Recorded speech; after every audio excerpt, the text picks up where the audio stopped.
Welcome back to Citizen One, Exploring Our Urban Future, an Urban Next original podcast series. I'm your host, Douglas Stuart McDaniel. Today's episode asks a deceptively simple question. What if housing was designed for photons, not banks? My guests are Eunjeong and Michael Bell, architects, educators, and researchers whose radical proposition is this.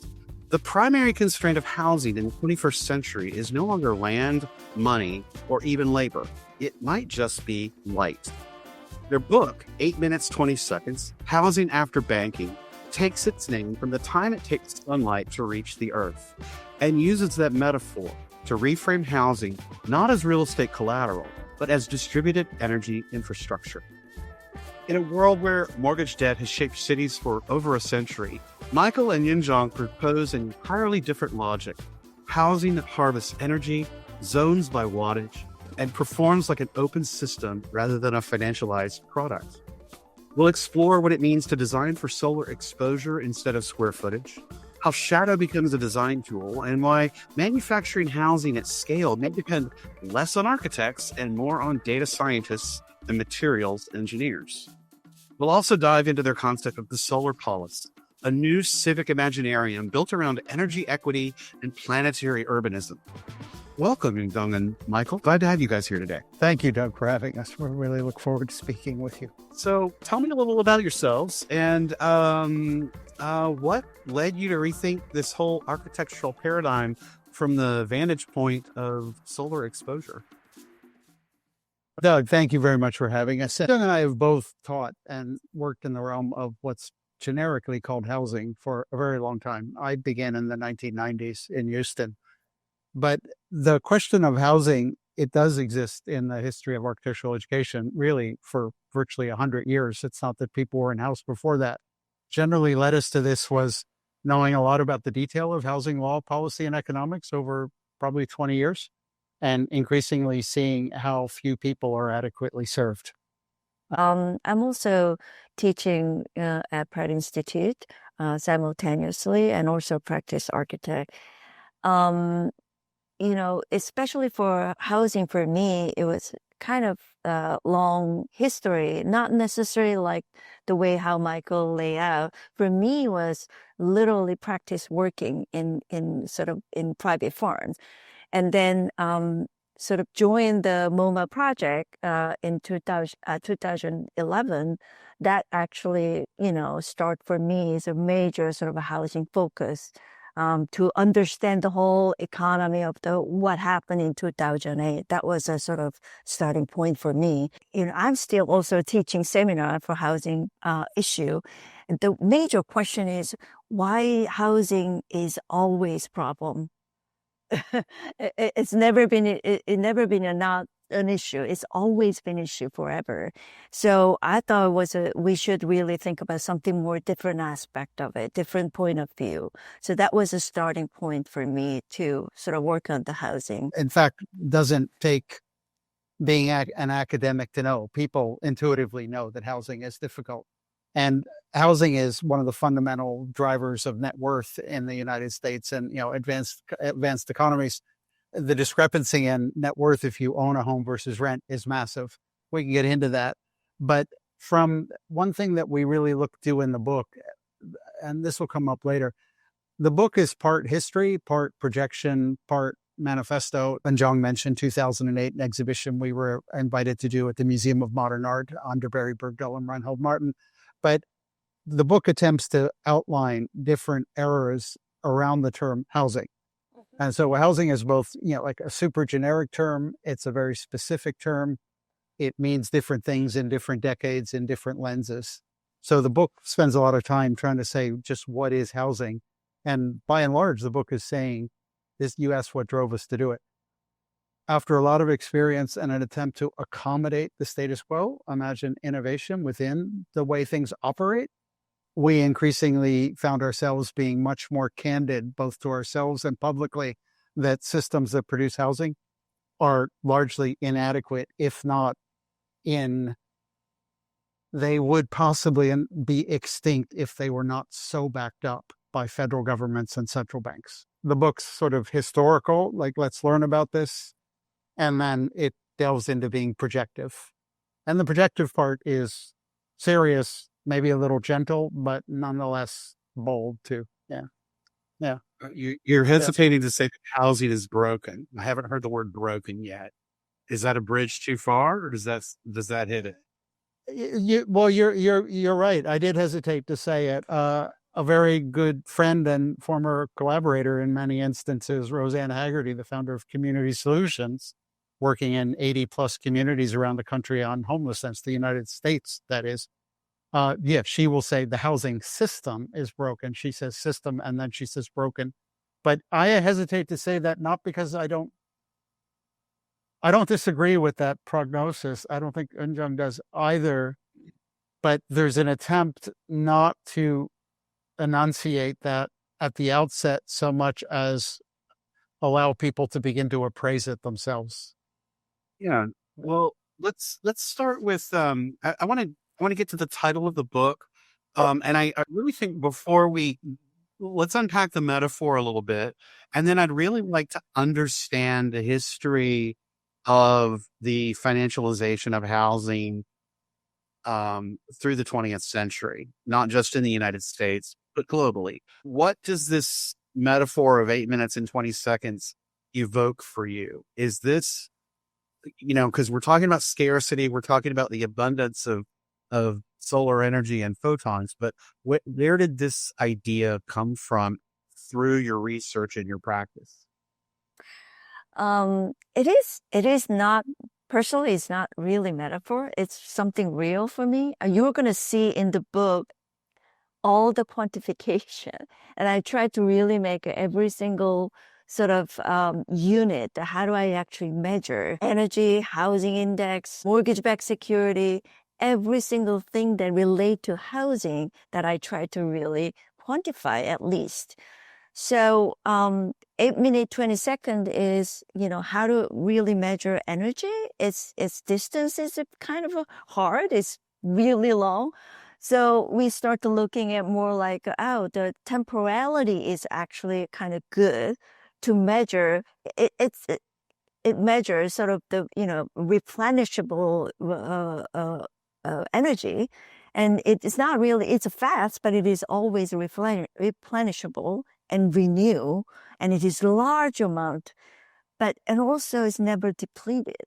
So and at the same time, when we quantify this kind of source of fossil fuel, which is, it took, millions of years to shape though utilize as an energy. So it's kind of contrasting this to 8 millisecond, 20 second versus millions of years in order to use it. And Doug, I would add to that. Eunjeong, I think, explained a lot of things that really were very important. I want to be a little more personal for a moment. In the 1970s, and my father was chief electronics engineer on a satellite with Naval Research Labs and NASA. He produced the postcard from that satellite. It was doing, so effectively, he likes to call it a photograph of the sun. It was an X-ray photograph of the sun, but it came with a caption that a solar flare could power humankind for 2,000 years, and the solar flare would occur in less than a second. So you don't have to have a parent who was involved in that kind of research to know that story. But I bring it up because he showed me that in 1973, and it took 50 years for me to really absorb what he was saying. The real reason I tell the story personally is that was an era. It wasn't before knowing the term climate change, 1973 to be precise. But my father worked with a physicist, Herbert Friedman. Friedman had 40 years of doing space research using satellites and effectively looking largely at the sun. But what they were noticing in the 60s and 70s is they definitely saw the possibility that climate change was occurring. But what they were really seeing was that prior to the politicization of the term. And you would see things in there, for example, that there's a heat sink over Manhattan and there's a heat sink over Moscow, but there isn't one over the Atlantic Ocean, and on and on. You could see evidence of sunspots in Joshua Tree, California, for example. But I bring all that up to say that for me, the title was exactly what Eunjeong brought up. It's compared to the time it takes to produce fossil fuels, and then how little time it took to use fossil fuels. we burn up fossil fuels in 150 years when they took 200 million years to make. They, in fact, are made by the sun. So there's that juxtaposition of 8 minutes and 20 seconds, recharge your photovoltaic cell, versus I won't repeat it. When you measure all of these things in a diverse way and avoid analyzing until you have a lot on the table, you begin to see it as space, time, and effectively human experience.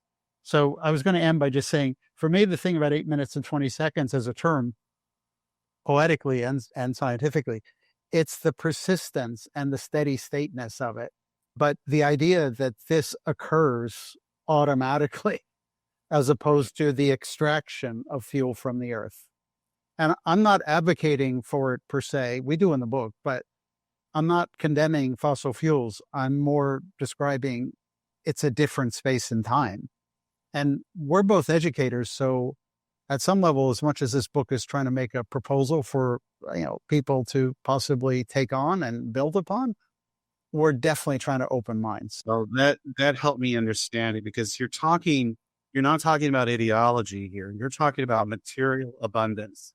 You're talking about literally constant, continuous energy supply in a fraction of the time we have consumed 150 years of fossil fuel. That, I get it. No, that really helped me kind of get the idea.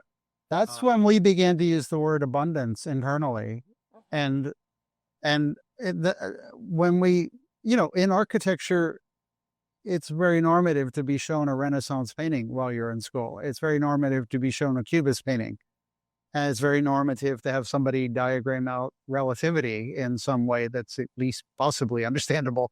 And all of that falls under a big umbrella of architecture is involved with space and time. And that could be an everyday concept of space and time, or that could approach Picasso and Einstein. And, Sure. And so in this case, when we started absorbing that, it wasn't political or ideological. It was, wait a minute, your house is being recharged every 8.5 minutes. What else occurs like that in life? You do indicate that scarcity in housing is not a natural condition, but a constructed policy. As much as we've read quite a few economists around housing, settlement, cities, there's a few that were super specific for us. One was William Nordhaus at Yale, the Nobel Prize winner. Two others, Morris Davis, Jonathan Heathcote, they wrote together for years, both professors, one at Rutgers. They'd been at the Federal Reserve. Heathcote and Davis look at land, and they try to look at the aggregate valuation of land across the United States as a component of housing. But they give you a window into the aggregate, and over 100 years. It's remarkable research that they made publicly available. The other side, William Nordhaus is extremely well known for his work on climate change and economics. In his Nobel Prize acceptance speech, he was discussing the Club of Rome and a prevailing idea about scarcity, limited resources, and how this penalizes people, populations unfairly, unequally. He brings up there are moments in time when scarcity is dramatically altered through technology. And he points to fiber optic versus a copper cable. And I must say that little anecdote blew our minds. It got us looking for other moments in history where something dramatically altered productivity or capacity. And it comes through R&D, science, technology, maybe federal research labs. That's certainly where my father was. For us, we started putting that together with asking ourselves, where in history did people try to describe scarcity and its remediation? If you look at the 1970s, we ended up going to the National Science Foundation Director's Annual Report, 1974. It's a report to Gerald R. Ford. Nixon had just left office. And the director of the National Science Foundation writes this very poetic description that we are facing scarcity in many fronts, energy predominant. We know the 1970s and OPEC. And in a few short pages, he says, nonetheless, at the NSF, we believe we can find technological breakthroughs that will unlock it.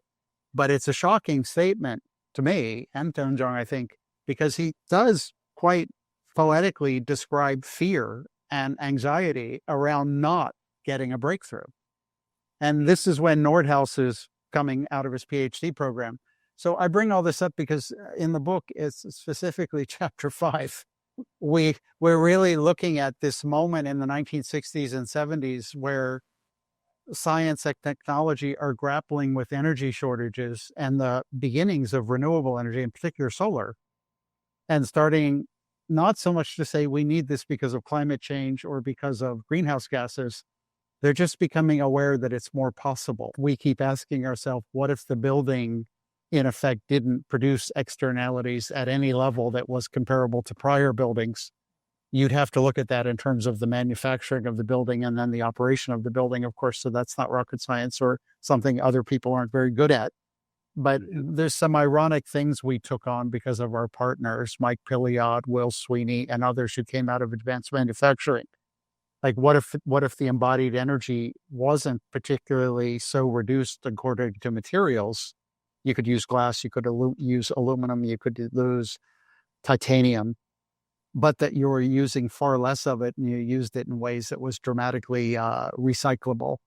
Since you talked about the Maurice Davis and Jonathan Heathcote, in terms of abundance versus scarcity.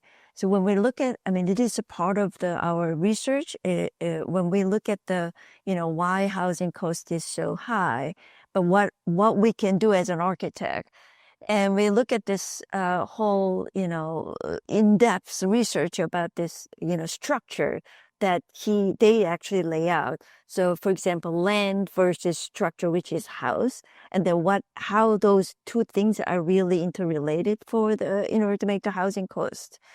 So we look at those kind of a graph that how these are really interrelated. So when you look at it in a recent, like a 2008, right before, financial meltdown happened, in California, if you see the structure versus land, when I said a structure is a house itself as a building, the land cost is take so much of the percentage of the whole housing cost, which is around like 77%, versus the structure itself is 20%. So, okay, as an architect, I don't think we can do that much about it because it's all based on the land, land is kind of limited in a way. Private land is very limited. So in that sense, the abundance versus scarcity that we can actually control is very limited. So that was the first time that, wow, that's kind of logged into the land cost versus, again, the energy part it's a kind of, in the sky and everywhere. So that was a kind of another juxtaposition we started looking at it as well. That statistic is useful to give a doppelganger to. At that same period of time, West Virginia land costs was about 11% of housing. The building itself was, let's say, 89%. And we can understand why. But if you went back again to this kind of magic year, 1971, 1973, land cost in California as a percentage of housing was 23%. By 2008, it's 77%. It basically inverts. So, we go on. We had a slogan saying density becomes the arbitrage for land costs. That's where I was going. That density, it's variable that we're, when I live in Spain. I don't live in the United States anymore, but the U.S. in particular is resistant to density. And the American dream, the quarter acre, half acre lots, the yard and the 2-car garage, we built scarcity into the design of our cities and our suburbs, our communities, right? Because land, and there's something, and I want to be careful here and avoid ideology and avoid politics, but we're about the same age, I think, Michael, and I remember my parents in the 1970s when they would, buy a house or sell a house. And I think we lived in 3 houses over my growing up years, not often. But a rule of thumb my mother always shared with me was that if the housing price increases more than 3% a year, that's hyperinflated. And I'm juxtaposing that with your assessment, Eunjeong, about the how land was, like you said, 20% or less For in the California. California, it's a 70% So it's 7 now. of the housing cost. Right. In the 1970s, it would have been 23%. Exactly. Statewide. Yes, that's a statewide number, not Contra Costa County, for example. We're now looking at when I lived in Tennessee and lived in Georgia, in the last 5-10 years, we're looking at annual appreciation rates of 150%. It's so let's go into 20th and early 21st century policy as it relates to housing and financialization of housing. Walk me through that part of your book before we get into housing after finance. Let's talk about how did we get here and because what we're seeing, I think, is that scarcity is accelerating more rapidly than it was 50 years ago in the 1970s. Yeah, I love the structure you're proposing. And the book, in fact, the book is in 6 chapters, 2 parts. And part 2 is really proposals that came from a new type of team. It's expressed that way. Part 1 goes through debt, density, scale, empathy, renewable energy, and then something called non-denumerable abundance. But that can be looked at if somebody finds the book worth buying. But I don't want to, it sounds like we relied on so many sources. Before I dig into that question, Doug, I wanted to throw a concept out there. I had moderated, I'd actually chaired and invented a conference series at Columbia called the Columbia Conference on Architectural Engineering and Materials. And we looked at 4 materials. We had 4 conferences, did 4 books over almost a decade. But in working with very advanced architectural engineers, not manufacturing, automotive, and electronics, as we did with this work, there was a term that I kept hearing, and then we heard it much more with manufacturing colleagues: parallel path design, parallel path engineering. And there's a lot of people have a specific knowledge of what that means, but the more generic version for us meant that you look at something from many angles for as long as possible, and you avoid convergence towards an answer. And you only begin to converge when the problem is kind of defined by many, many, many vectors. So I bring that up because Davis and Heathcote, Morris Davis, Jonathan Heathcote, the 2 economists, Eunjeong focused on this a moment ago with land versus structure. One of the findings that they discovered that they weren't looking for, as they describe it, was that in the 1970s, land prices begin to accelerate faster than structure prices. And where that kind of leads is that why did land go up at a much faster rate? And as researchers, economists, they postulate, well, we don't know, but here's why we think. We actually reached out and got to know them a little bit in email and a phone call. But I mention this because the generic kind of description of it is you couldn't commute further for cheaper land by the 1970s. So by the 1970s, those 3 houses that your parents had bought and sold, maybe they were increasingly further from a job center, but the new car made it possible. But there's a lot of people discuss this. So yeah, no, that was what happened when I was a child. Friends were moving 5 miles away from Washington, D.C., 15 miles away, and then 50 miles away. But I bring that up because you could describe that among many people, and urban planners can point to you the densification of Los Angeles in the last 40 years, et cetera. But where that led was exactly what Eunjeong was saying, was if the building is increasingly a smaller component of the transaction costs, then how much will innovation in the building save you to lower housing costs? And without density as the arbitrage, the answer is not much. So there's a huge reason we pursued this whole project was there's a kind of double riddle at the beginning of the book. If climate change pairs with automation of jobs, what if there was a decrease in the labor and jobs base, even a slight one, what would that do to the affordability of housing? As a new phenomena, in the very long history of housing affordability is a bigger question. So if we can't fund mortgages the same way, then how on earth do we address density, land costs, et cetera? But more pointedly, if people in the last 50 years have been coming to metropolitan centers for digital jobs, Right. if that pressure ceases and people then redistribute back out, as they did temporarily during COVID, if they distribute back out, then the pressure that produces urban density might also recycle itself back into something less dense. And what on earth would that mean for sustainability?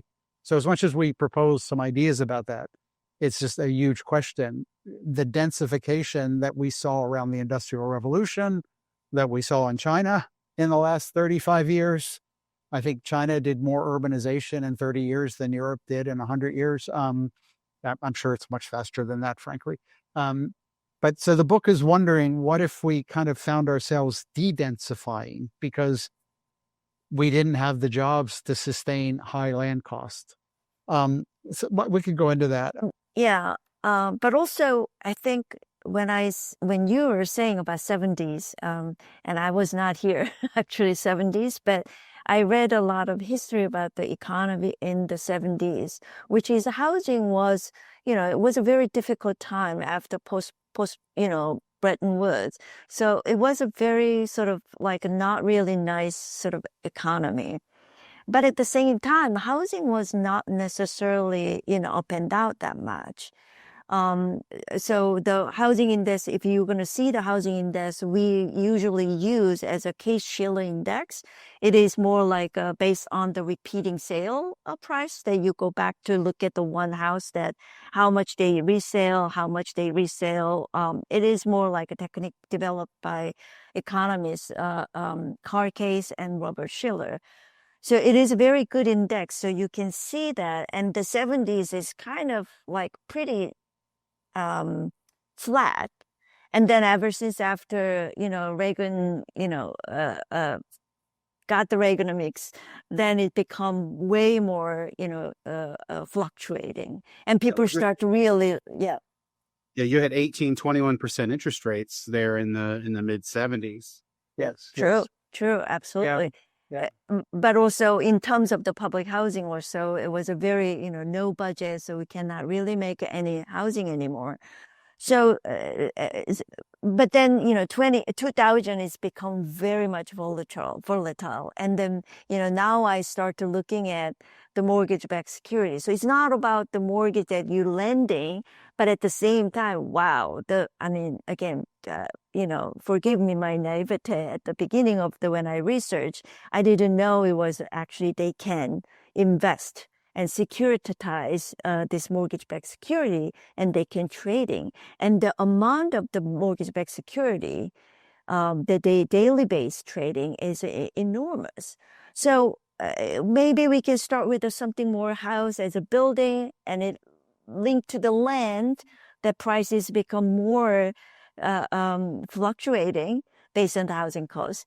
Then if there's another financial sort of derivatives or financial, mechanism that actually, make it much more complex, that I don't even know where is my sort of debt actually went to. So, yeah. Doug, your question was very clear and at some level finite. Let's talk about the financialization of housing in a certain period of time in the 2000s. But broadly speaking, I want to kind of frame this a little bit as where we're coming from. Eunjeong and I are trained as architects. Eunjeong has an undergraduate degree in architectural engineering. I've done a massive amount of research with engineers, but we're not engineers and we're not economists. And what Eunjeong is saying is precisely how we backed ourselves into this. If the systems in front of us seem inadequate, we start trying to examine why. As teachers, professors, I've run projects around housing for years. We frequently resorted to looking at the legal system itself. We would download housing acts, and instead of reading an essay about the 1934 Housing Act, we read the 1934 Housing Act, N37, N49, and 54. Instead of reading an essay on mortgage-backed securities, we would download the Federal Reserve flow of funds and try to look at their annotation of mortgage-backed securities. And instead of looking at land prices through Zillow, we would go to Davis and Heathcote, et cetera. But I bring that up because it's like we try to go to some first order documents and read them like a citizen, but at the same time with the space-time kind of education of an architect.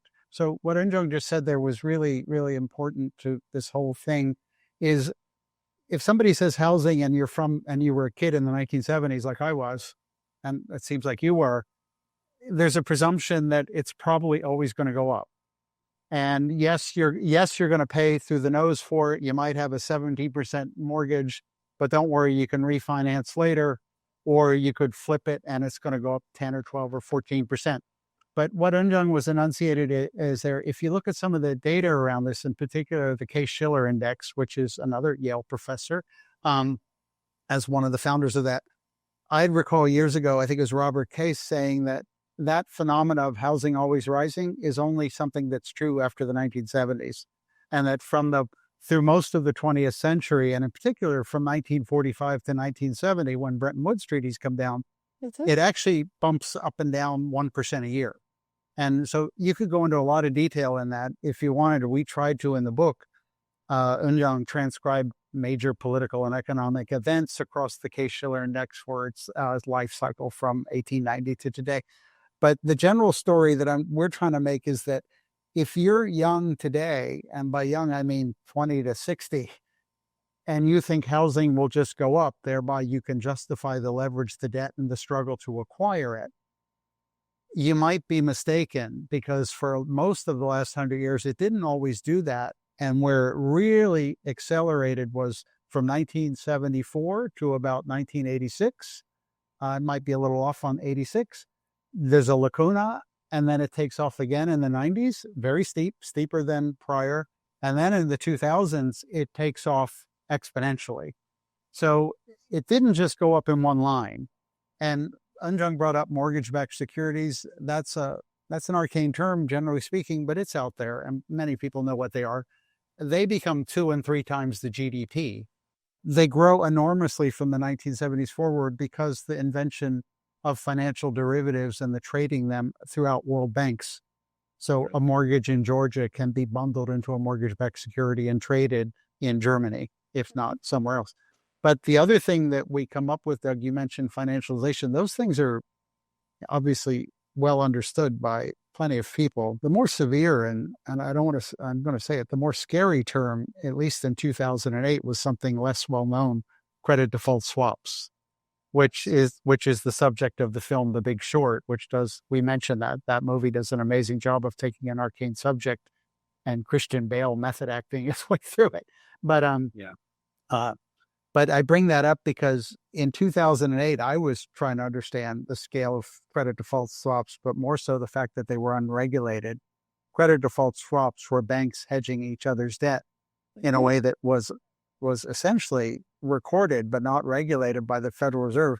In 2008, one of the higher level people at one of the Federal Reserve banks in congressional testimony that we quote in the book was describing them at something like $55 trillion, which was about 2.5 times the stock market capitalization and maybe 3 times the U.S. GDP.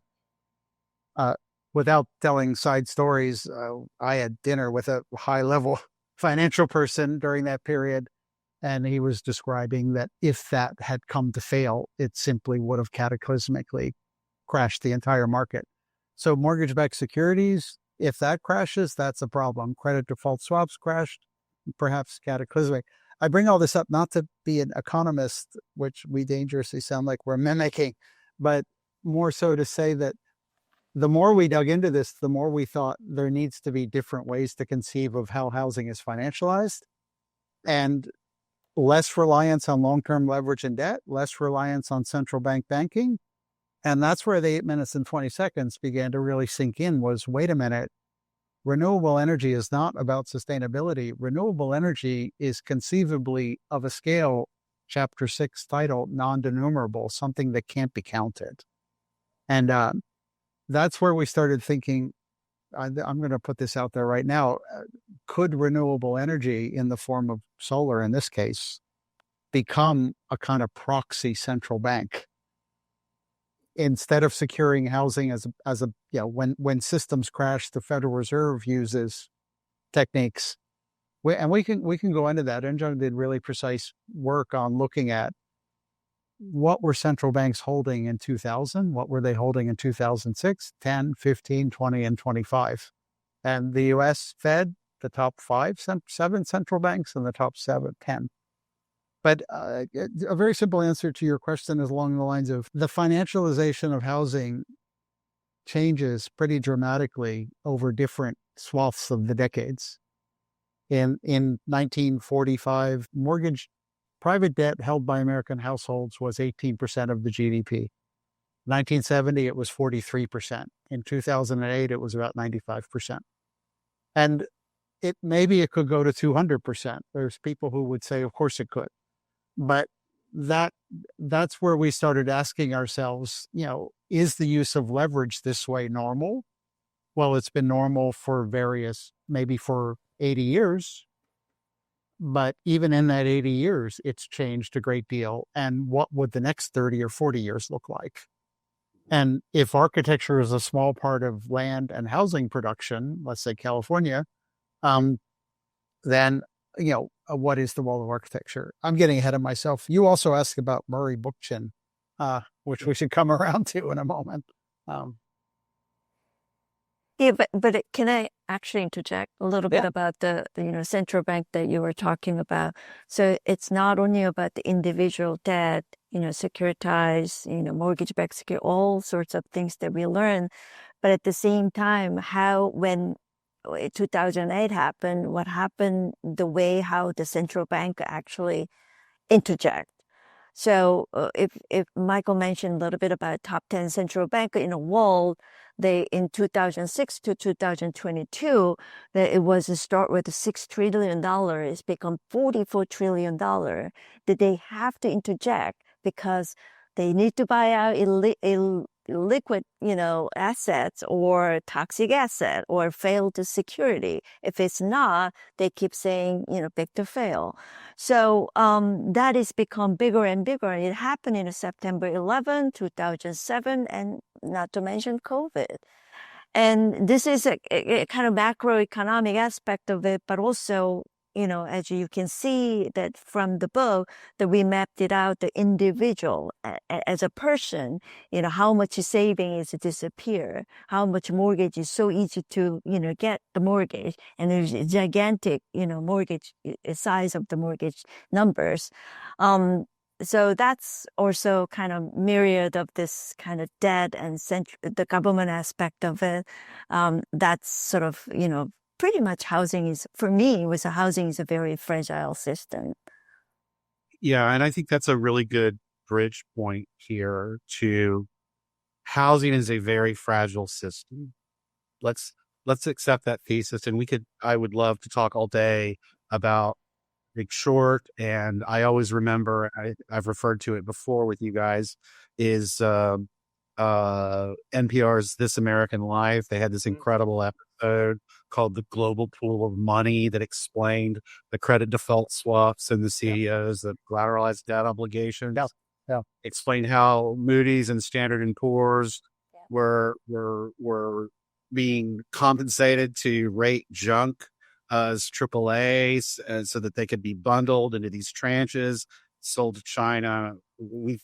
So that's our landscape from where we went from 1940s post-war policy to, and Eunjeong, you mentioned before Bretton Woods, and I think that's relevant too. But now here we are, and so you as educators have analyzed this, and you're making a hypothesis that perhaps there is another way to securitize, I don't even want to say housing, but our collective future, to de-risk this fragile system called housing. Is that a fair way to say it? Yes, and it helps.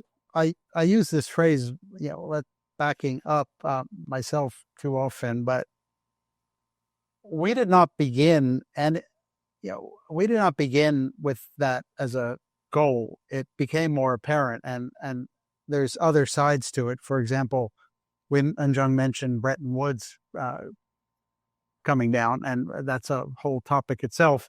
But for those that haven't paid attention to what Bretton Woods is, it's anybody in architecture and urban planning probably has encountered it, urban planning in particular. But the Bretton Woods treaties are signed at near the conclusion of World War II, before the conclusion. It's Henry Morgenthau proposes it. I've used Bretton Woods forever to discuss the quote unquote post-war city, but there's a fragment that I'd heard years ago, and the internet makes it easy to find. We went back to Henry Morgenthau's diaries, held by the Federal Reserve, his notes. They're not diaries; they're just all of his notes, and you can download all of them. Along with, you can get notes from Federal Reserve minutes from 1890 today. People talk about information disappearing. That's of course true, but other stuff has not. But I'd always heard that Morgenthau, in selling the Bretton Woods Treaty, needing to convince people to sign on to it, he went to Detroit in particular, and he gave a speech saying, if you want to sell Ford cars in France after World War II, we need the Bretton Woods Treaty because it will standardize exchange rates. But the statement that I never forgot, I read it 30 years ago, and then I went to find it, and it wasn't hard to find. He said the United States, to end World War II and keep full employment, would need $10 billion a year in exports. And you can't do that without Bretton Woods. So I was sort of struck that he had a number. But the bigger picture there was that the U.S. had ramped up employment for the war project. If the war ends, employment will drop. We can't have that. So that as a little seed of history, but then you ramp that up and you bring it around again. What fluctuations in employment mean to standardizing housing?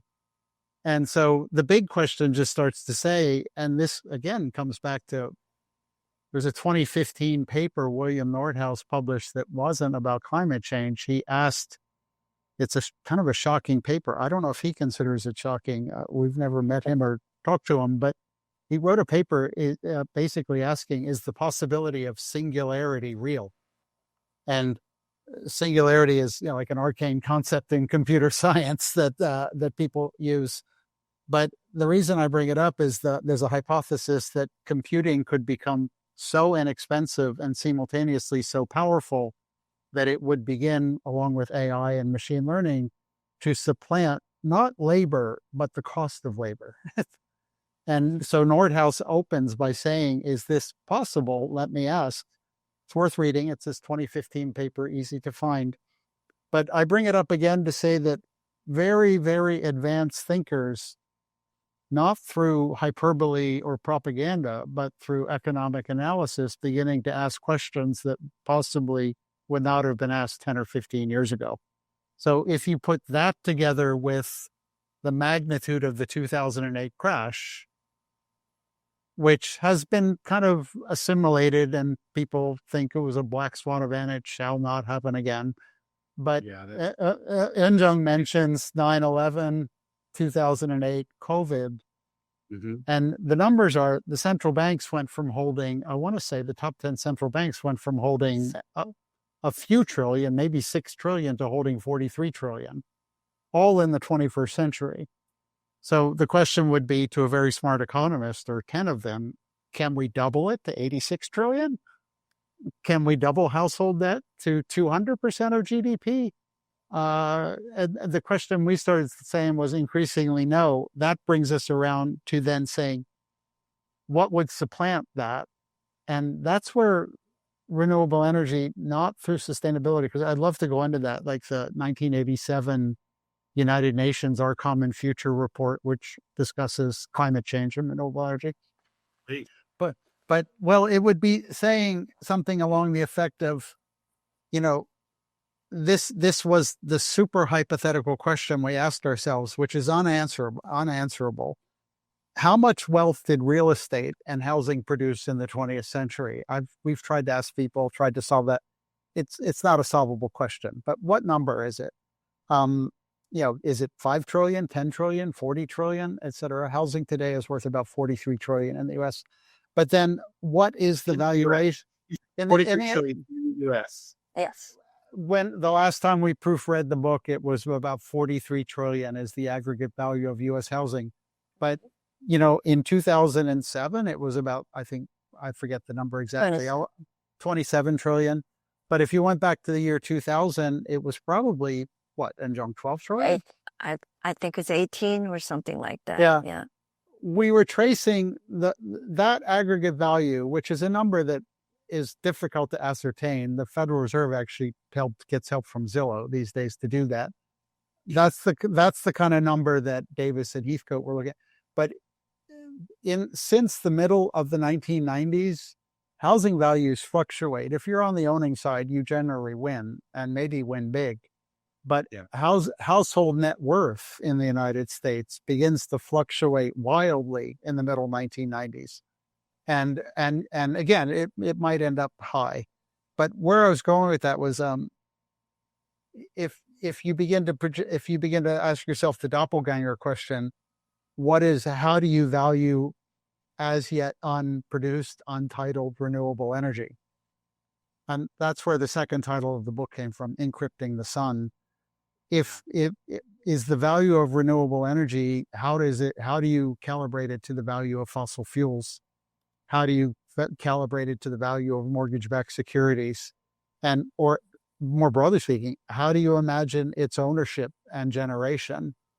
So, we could get we did and tried to get more detailed, but the book is painting a kind of collage of this. Like, these are kind of future questions that will have future forms of justice and inequity, as opposed to looking from today backwards at prior forms of justice and equity. Yeah, that's just wanted to make sure that 2023 was a $41.8 trillion, and 2006 was a $24 trillion, and 2010 was $18 trillion. Well, I'm seeing that housing and collateralization of housing is its own singularity. And like we're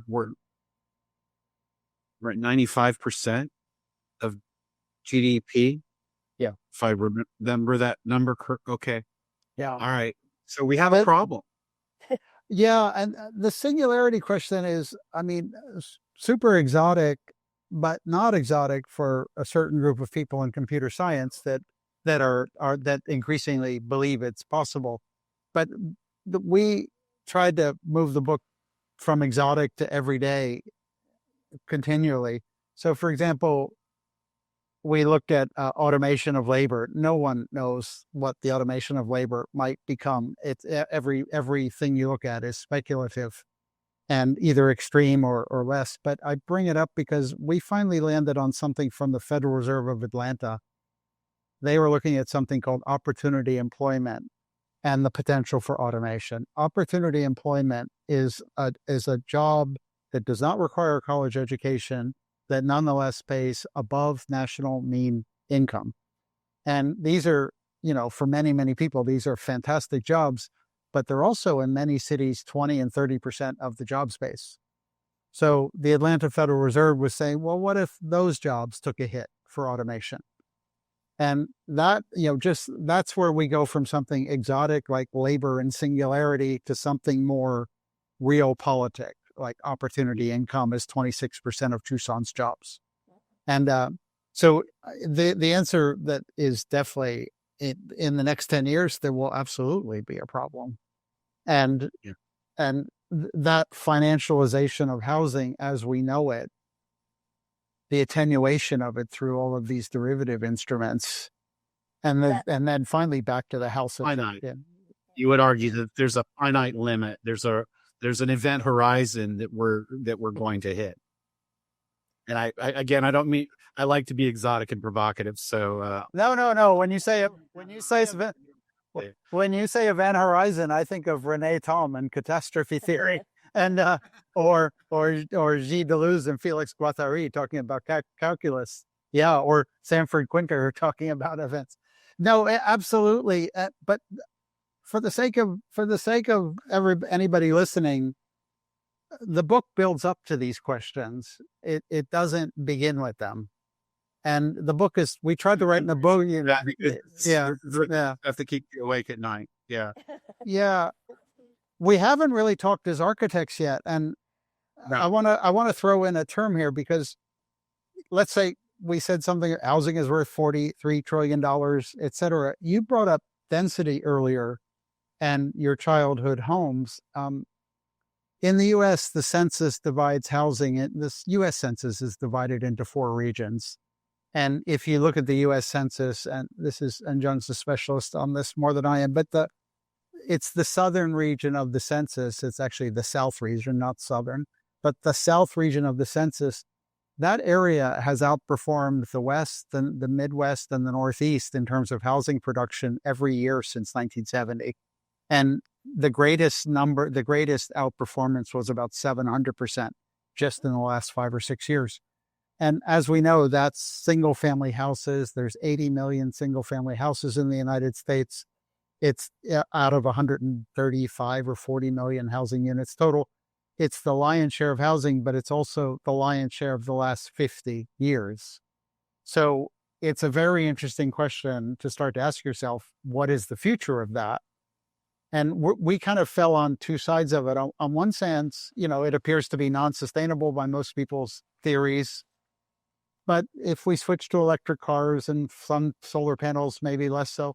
But on the upside, we also thought it's also easily modifiable, not ideologically, but these are wooden buildings. It doesn't take exotic tools to change them. But the book definitely moves towards saying housing has to become manufactured, it has to become a product. And in terms of, we would not have been brave enough to suggest the housing system is broken, yet alone that it's got a finite system.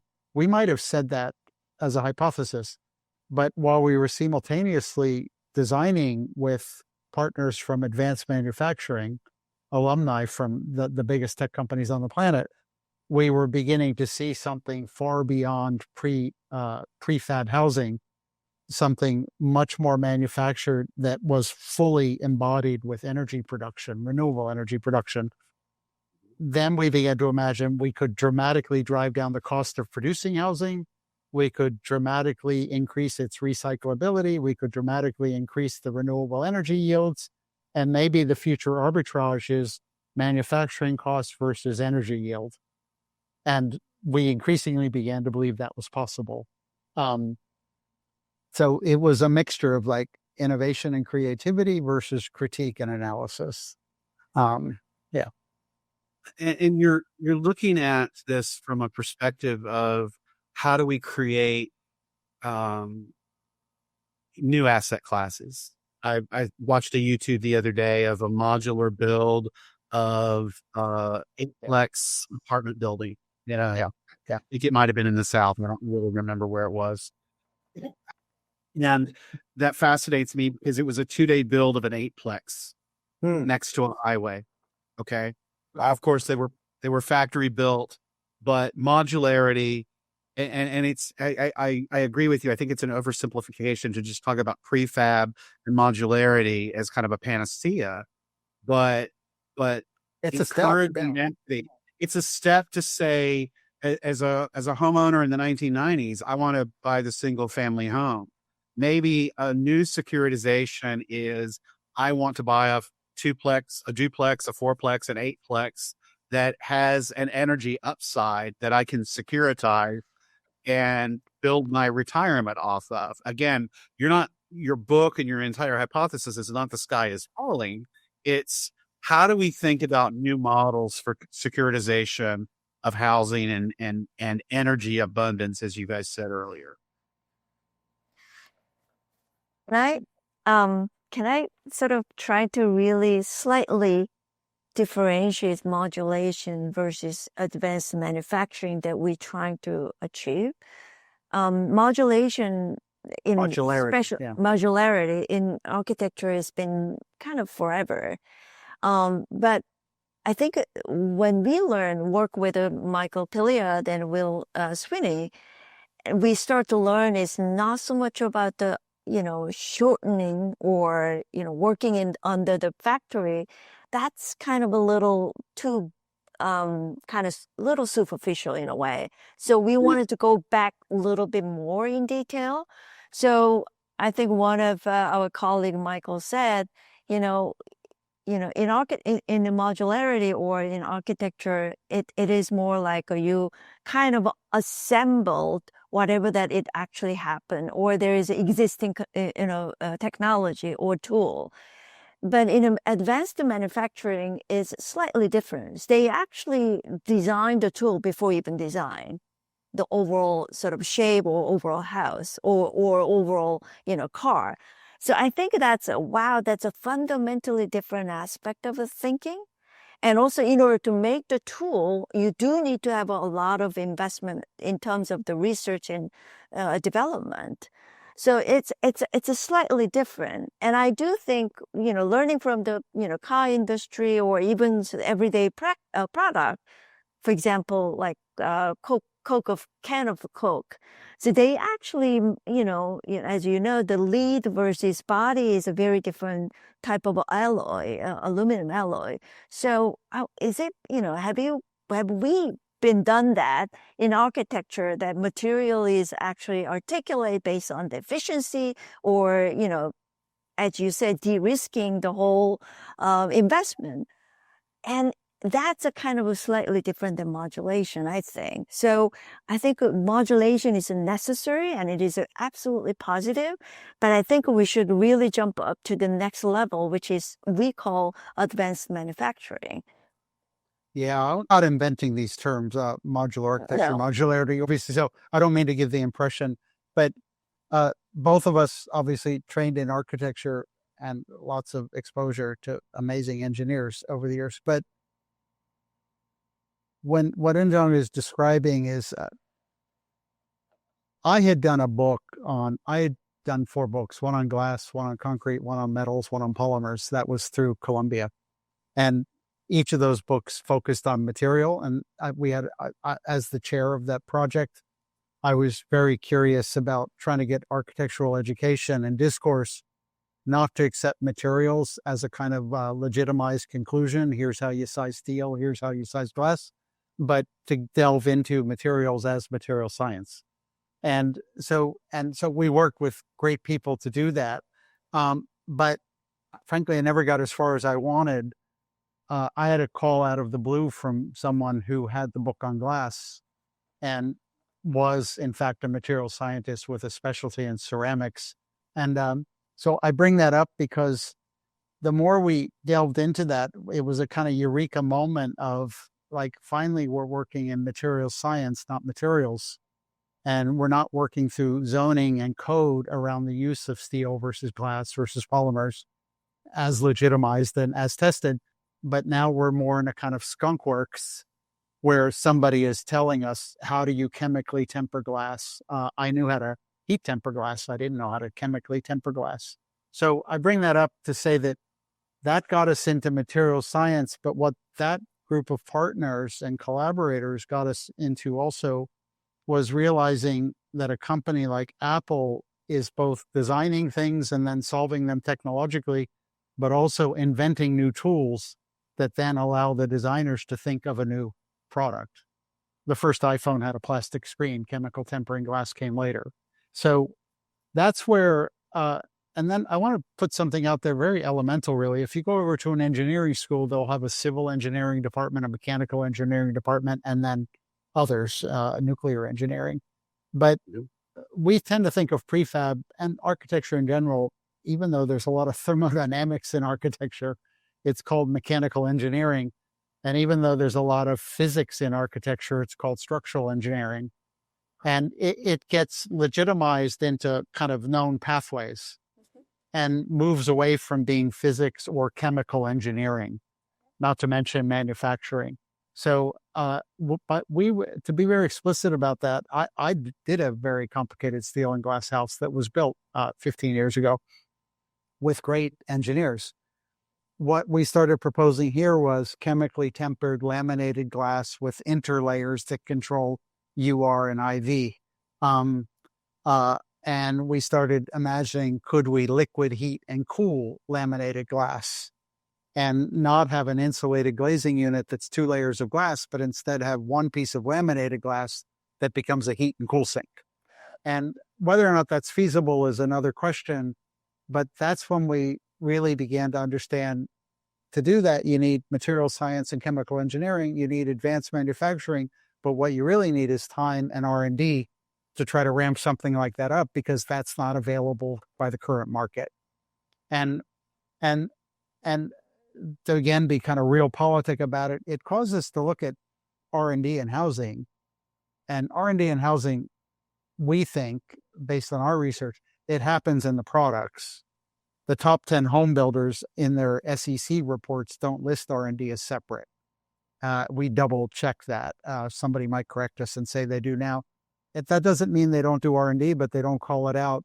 The flagship company that's known for its R&D expenditures is Apple, which is, right, I think, more than 6% of its annual revenue is R&D, even in 1998 when they were almost bankrupt. So the question starts to be, if housing is scarce today and the market tells you it's scarce, and the mayor of New York tells you it's scarce, or the mayor of Phoenix tells you it's scarce, to a large degree, people tolerate it. They might not like it. They're penalized by it. Maybe their children suffer because of it. They surely do. But Americans don't go to the street and say, fix this. And largely because we at some level believe the market has done it. But the more we worked on the book, the more we were saying, is it really a market? Meaning, is the market efficient? And the answer is the market is not efficient. How we talked about modern methods of construction since the 1950s, and they're still both residentially and commercially and industrially not as advanced as we would like to see them. No, and earlier in my career, I might have given lectures at fancy schools where I blame people for that. Off stage at SciArc or at Columbia or something. But we don't do that. We're trying not to do that, because we're asking something, in a way, asking something more elemental. Is the way housing was built in large numbers, did it have the benefits of scale like automotive does, or airplanes or electronics? The answer is it doesn't seem so. But then there's anomalies in that. Michael, I'm sorry, do you mean scale of innovation? I mean, scale in the classic business sense that the company invests in growth and the return is at a greater rate than the rate of investment. So, you spend $1 million to reach 1 million customers, you spend $2 million to reach 5 million customers, you spend $3 million to reach 100 million customers. If you're Facebook or Pinterest, those numbers are X. But the other side of that is along the lines of, so if housing has scaled in a certain way since Levittown and then maybe stalled, how is it going to scale the next time? And bigger. Yeah. And then because housing is so personal, people don't particularly accept innovation so easily. But that's when you start looking at the big economic numbers and you ask, well, are you going to tolerate a 200% of GDP mortgage ratio? Or are you going to tolerate $3,000 a square foot? The answer is no. We get a lot of flack for not I don't mean flack. I'm not complaining, but Eunjeong started to say prefab is building housing inside a factory, but possibly building it in a more advanced way. Yes, but still with normative means. And architects have hoped to build housing like cars for a century. No one ever has. I think that's where you're heading. And so what I hear you saying is that there's a lot of growth potential from an innovation perspective in both material sciences and in advanced manufacturing that can transform housing. And you talk about in your book how designing for the sun, looking at this energy abundance in terms of rewriting our conventional zoning and land use codes. Am I being accurate there?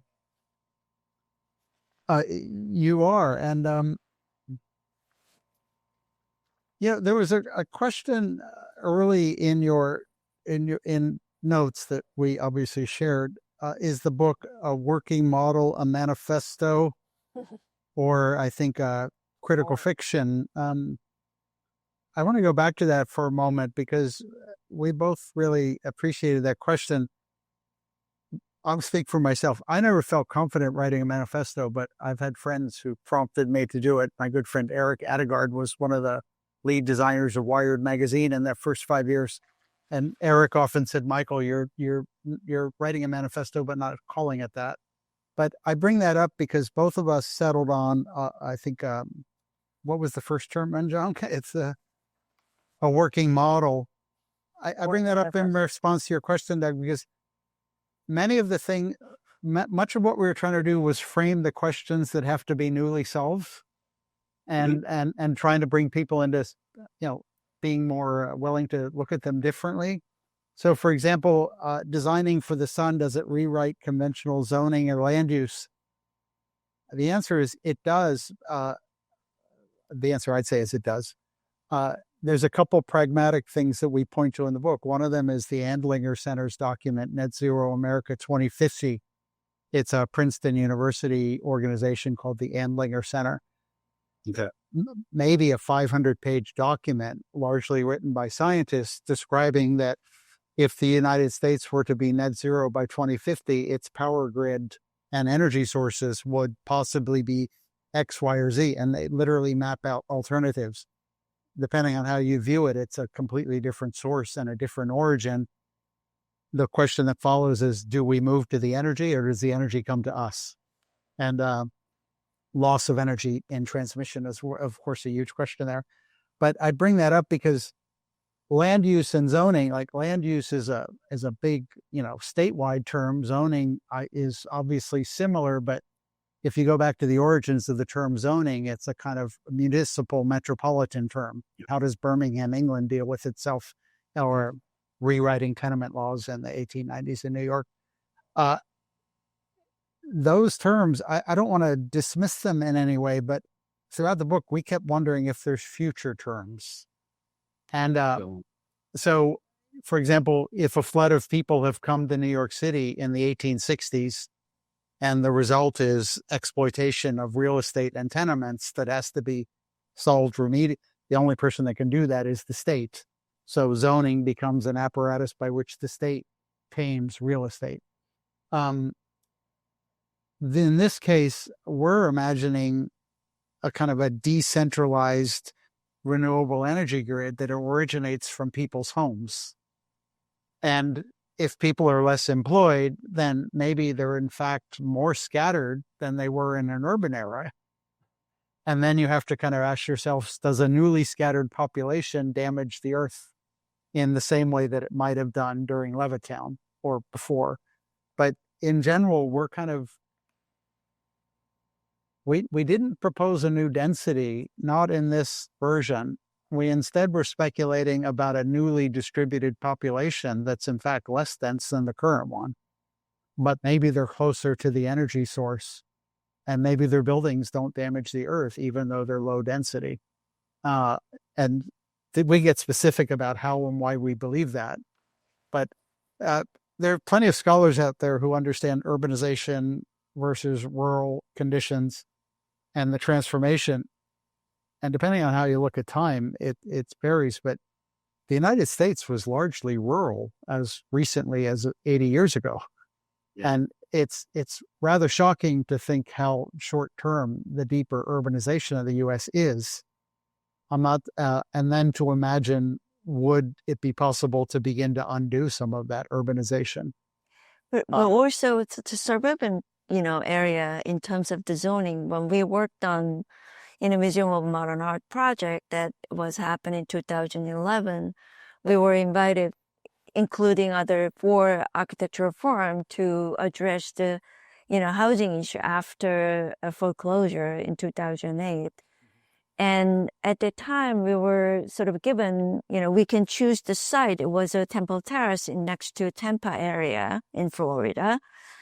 And, it is a kind of interesting complexity between the government and the public and individual housing owner who is private, how they actually develop together. So the land was sort of tried to be purchased by the government, the city, and then they tried to really finally make the public-private partnership to develop. So we were joined that kind of middle of that development, and then to see the whole zoning is rather than using given the site, which is the city tried to really purchase, but not be able to purchase the whole. So they only purchased quarter of that whole site, which is 225 acres. But anyway, the point is we try to look at the zoning that the consequence of the zoning was a lot of leftover space that we might be able to reutilize. So 225 acre, we kind of sort of find the underutilized private property or right of way or, setback that it is kind of enormous. So we kind of relocated, reorganized the whole space for the build, for the housing or other commercial area. So the learning about this zoning in the suburban area is a kind of a little bit, kind of not be able to, lay out our sort of dream in a way. So we have to rethink about the zoning for sure. Temple Terrace was an orange grove in 1930. It's 2,000 houses approximately today, but it became a small city. But the story of Temple Terrace, it was the Museum of Modern Art's research team had looked at it and proposed it. But I bring that up because Eunjeong is mentioning they had gone into a public-private partnership trying to create a small, dense downtown for a suburban city. And they wanted, yeah. Where is this again? It's on Florida. You would never have heard of it. It's the northeast corner of Tampa is a small independent city called Temple Terrace, and but it's it's not important to know the city itself, but it was along the lines of they were trying to produce a dense downtown that would have offices and retail to increase their tax base. And what we ended up doing with a sustainability economist, Jesse Keenan, Zach Castor from Arup, Mark Malik-Shahi, and Matthias Schuller from Trent Solar and Cosentini. But our team was looking for ways that within the existing zoning of the city that we could unlock development potential that normal zoning wouldn't allow. And so rather than purchase or create artificial densities, could we get a more distributed density? It's not the most important part of this question, but there's a very pivotal turn that would emerge in the next 30 years, let's say, that if I don't love the term per se, but if the settlement patterns that we know in this case the United States, forget about housing, offices, schools, density, non-density, energy, just the pattern by which we are settled, which is a very classical term in urban design and geography. But the settlement patterns that we know have emerged, over the last 2 centuries, and it's the migration from a rural continent, not to mention an indigenous peoples continent, to a suburban and urban continent. The big question is what does the next 30, 40, 50 years look like? If you answer that in the hurly-burly of real estate and economics as we know it, there's going to be all these negotiations, big developers negotiating with mayors and governors and different forms of federal and state government. If in the William Nordhaus equation, something like fiber optics shows up, not to mention iPhones and the internet over 50 years and the World Wide Web atop the internet, but what emerges and how does it there? Throughout the book, we were constantly trying to imagine where that innovation would come from and then into what form of democratization and implementations of said technology. How does it have its impact? So, for example, Eunjeong mentioned public housing is largely unfunded after the 1970s, at least for new construction. It's, of course, still funded. But what emerges in the post-1980s era is low-income housing tax credits.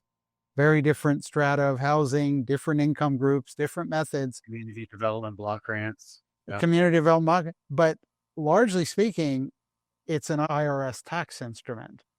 So it's deferred revenue for the federal government, and it's not the federal government redistributing taxation, but redistributing innovation through grants. But in the book, we say that the IRS becomes the housing developer. So why do I bring all that up is that what something like LIHTC did was it took large sums of money from would-be public housing, distributed into, as you said, community development block grants. Smaller grants then end up distributed as block grants. We knew this well through our own work, but we were very inspired by a project by former dean at Berkeley, Jennifer Wolk. She examined the role of LAHTC in Los Angeles at large, but as a tax instrument. She described something, and I'm paraphrasing here, it's very carefully stated in the book. When you atomize a large sum of money, let's say that went into public housing in a centralized method, direct expenditure, into smaller block grants, you enable community participation. So now, Temple Terrace, Florida gets a $7 million block grant, but you've atomized the large sum of money in a way that it no longer really seeds innovation the way venture capital or large investment in automotive would. And the way we had framed that, and this comes from a Houston project I ran in the 90s called 16 Houses. We interviewed a developer who had built 348 houses on the outskirts of Houston. And without going into detail, 348 houses came with a $4,550 architectural fee. I believe it was $8 a house. And so the question starts to be, if you're getting paid $8 a house, how much innovation can you produce? Maybe $8 an iPhone works, but $8 a house doesn't.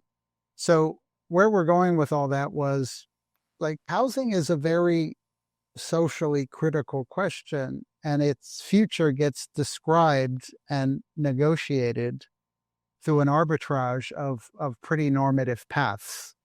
Like, how does HUD do it? How does DOE do it? How does the Chase Bank do it? What we're proposing is that inevitably there will be new vectors, and those vectors could be advanced manufacturing, advanced renewable energy. And I was going to point to one example. We thought this is exciting. This is ambitious. We can imagine how that might work. Implementing but it was a 1974 law that we started looking at histories around some of the renewable energy meeting housing issues. The one we zeroed in on, it's in chapter 5. It's a Solar Energy Research Institute. Comes out of a 1974 Renewable Energy Act through Congress. It's a relatively unknown small act, but it seeded some money for renewable energy work. But what it did on page 1 of the act was describe, we don't know what you're going to produce, but we want HUD, Housing and Urban Development, to work with NASA and with the Atomic Energy Commission and with the Commerce Department.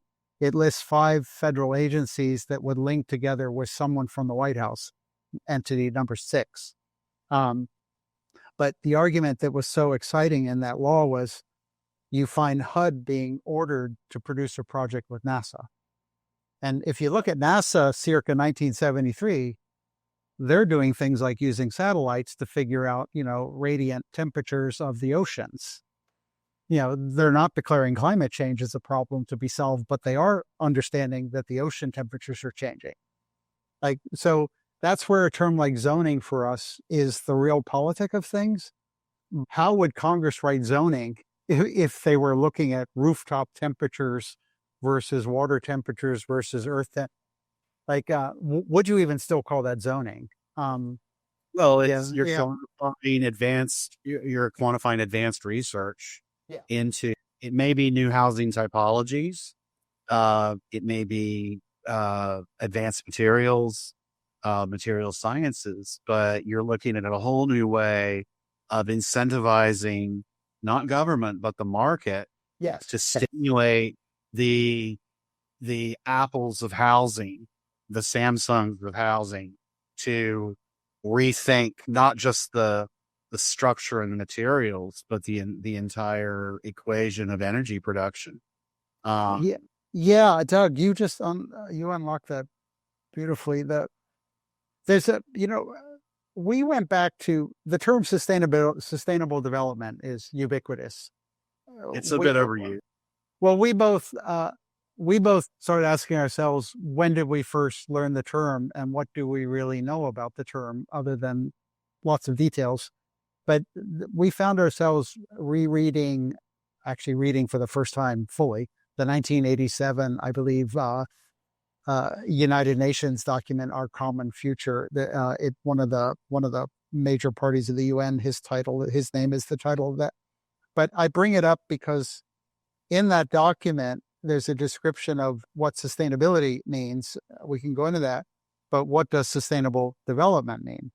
And there's some very kind of cold language in the beginning of that document that humans will inevitably produce development. Development will inevitably at this era require mechanisms from real estate. And I don't want to shorten it too quickly here, but there's a passage that says development will inevitably mean damage to the earth. However, we have to do development. And so the reason I go back to that is that document is largely describing the need for global cooperation, because climate change is a global question, not a national one. That's plenty of people are brilliant about that. But it doesn't fundamentally challenge what is real estate, and it doesn't fundamentally challenge the substrate of how do you make a building. It couldn't. It's a political UN document, probably.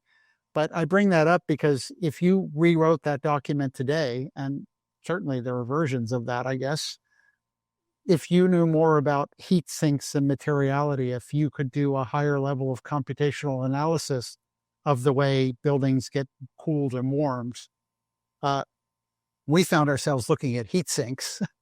And I don't know if for those people that are fans of electronics, if you look at very fast NVMe peripheral hard drives for your computer, they get very hot because of the speed of transmission.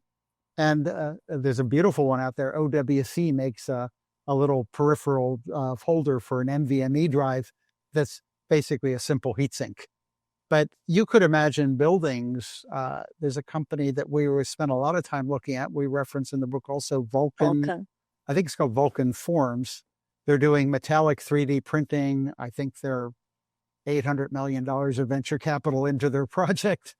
They're trying to do metallic printing at scale. And some of their most amazing examples are heat sinks the size of a quarter that have a radical amount of surface area. So you start just asking, if buildings could become produced at that type of level, what would happen? And earlier we made some comments that sounded derogatory to the building industry in ways that aren't fair. It's there's way you could call them unfair. It has to do with buildings and energy efficiency, and this is Eunjeong's research. You can correct me if I'm wrong, Eunjeong. Building energy efficiency gains per square foot. I think 1985 to 2015, we used some data in the book. Between 1985 and 2015, buildings are, I want to say, more than 40% more energy efficient than they were on a per square foot basis.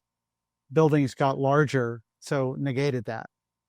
But so the question, you start to go, well, it's not from the 2x4s on the walls. It's from the windows. It's from the heat pumps. It's from the insulation. It's not from the nail gun. It's not from the It's not from the drywall. It's not from the shingles. So in other words, you'd have to probably give Energy Star appliances and everything else a lot of credit for that. But it's through the things that were capitalized, like an Anderson window. So the way we view sustainability as it's implied upon architecture and maybe development at large, if it's coming from the state, it's a type of mandate to be, it's an enforced mandate to be more efficient. You had mentioned incentivizing the market to do it. That's definitely where everything we designed that shows in the book, the buildings are both products themselves and they're composed of products. Yeah. We can do a lot more with less, but there's there's efficiency and innovation that can be released to the market, but you can't ignore the potential. And I'm really curious about this 1974 congressional act where you've got HUD working on NASA, and I really want to know what happened to that, and where are we now with that? Because you're talking about energy as a real, no pun intended, catalyst for thermodynamic choreography. Yeah. And what can we do differently? How can we redesign a building, residential, commercial, as a better machine? Yeah, the 1973 Act, it's easy to look up. SERI, SERI, will get you there. And if this is before the creation of the Department of Energy, but only 7 years after the foundation of HUD. Housing. In 1974 was a solar energy research, development, and demonstration. So that's the act. And then under that act, 3 years later, they actually make the SERI, which is Solar Energy Research Institute. Yeah. And then that actually it's going on that they change. It become NREL, National Renewable Energy Lab later, which is way later, 1991. So it's kind of more research development. But also later is a Department of Energy. So it's keep going, but not necessarily keep going in a sense that, there's a big act that they detached the whole solar panel that was in the Jimmy Carter actually installed in the White House. So also it is important that I wanted to add that it's not so much of they trying to really understand connected between the different departments, but at the same time, they also wanted to really focus on how do we actually commercialize. So it's not so much only research, but actually people can utilize and distribute as a commercial, investment. So that was also kind of important. Well, this comes up, well into our conversation, and it couldn't come up earlier, really. But you asked specifically about that act and that moment, and that 1970s moment. It's for anybody that knows history, they wouldn't be surprised by any of this. If you're educated in architecture, it's probably surprising. But the economy pre-Bretton Woods and post-Bretton Woods is discussable, as a PhD project for 1,000 scholars. But broadly speaking, if you apply it to housing, it's the post-Bretton Woods era where you begin the deep financialization of housing and the bundling, et cetera. As a elemental act, securitization, but the liquidity of money as a planetary project. But it's that same moment when the government begins to formalize its relation, a new level of making domestic energy research. It's in a way prior to the 1970s energy research. It doesn't not exist, of course, but what happens in the 1970s in particular is research on atomic energy switches more away from military control to civilian control. And it's the beginning of imagining atomic energy, not for war, but for domestic energy. And literally, one of the laws that we annotate in Chapter 5 is appointing a new commissioner of atomic energy, who's now really much more civilian control. But I bring all that up to say that this is like housing is tipping into being steeply financialized, borrowing methods that were originated in, let's say, Levittown. Meanwhile, energy is starting to be understood in a new planetary way as renewable. The head of the Federal Power Commission, George Natsikas, who we spent a lot of time reading about in the 1970s, he's describing both seriously and just conversationally, renewable energy is inexhaustible. Right. Inexhaustible. And the head of the NSF is describing that renewable energy might be this eureka thing that allows us to deal with scarcity in a new way.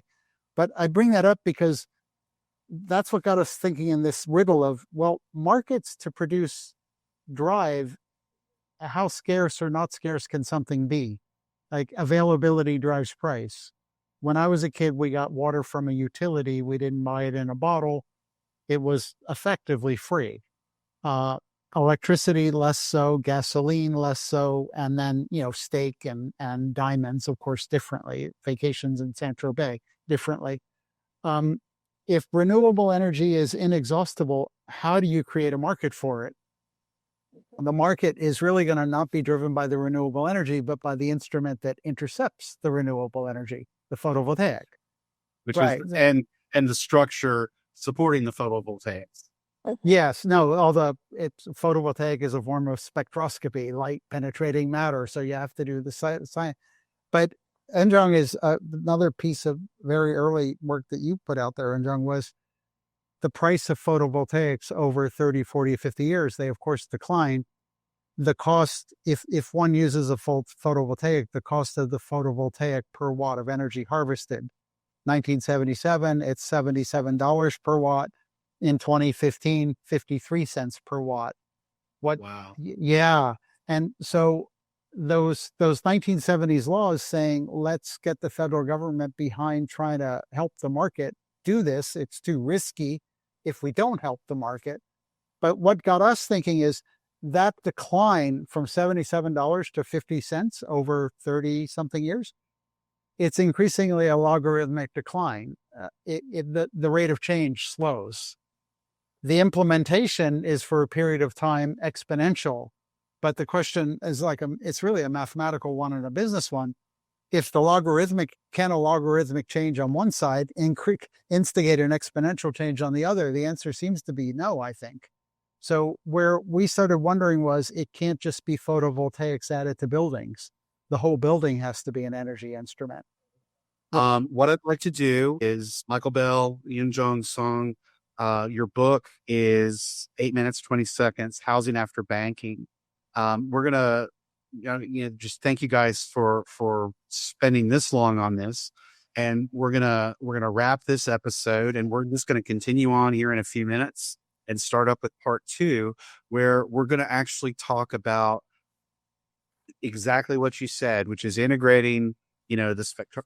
I can't say this word. To teach myself spectroscopy. Spectroscopy. Okay. It sounds more Russian that way. Yeah. And photovoltaic systems integrated into the architectural mass as a co-assembled energy system. And that's where we're going to pick up with part 2. And thank you guys. And this has been an episode of Citizen One, Exploring Our Urban Future. Thanks for joining me. We're honored to spend time with you, Doug, and we appreciate the chance to explain some of the ideas. And that's a wrap for this episode of Citizen One. If this conversation made you think or sparked some questions, hit like, subscribe, and follow on Spotify, Apple Podcasts, YouTube, wherever you tune in. And if you've got questions or something to say, please leave a review. The more voices in the mix, the sharper the signal. For deeper dives and ongoing work, you can find me on LinkedIn or check out my essays on Medium. And if you want a front row seat to the ideas shaping my forthcoming book, Citizen One, Our Cities, Ourselves, and Our Uncertain Yet Extraordinary Future, visit multiversethinking.com/citizen1. The future isn't waiting, and neither should you.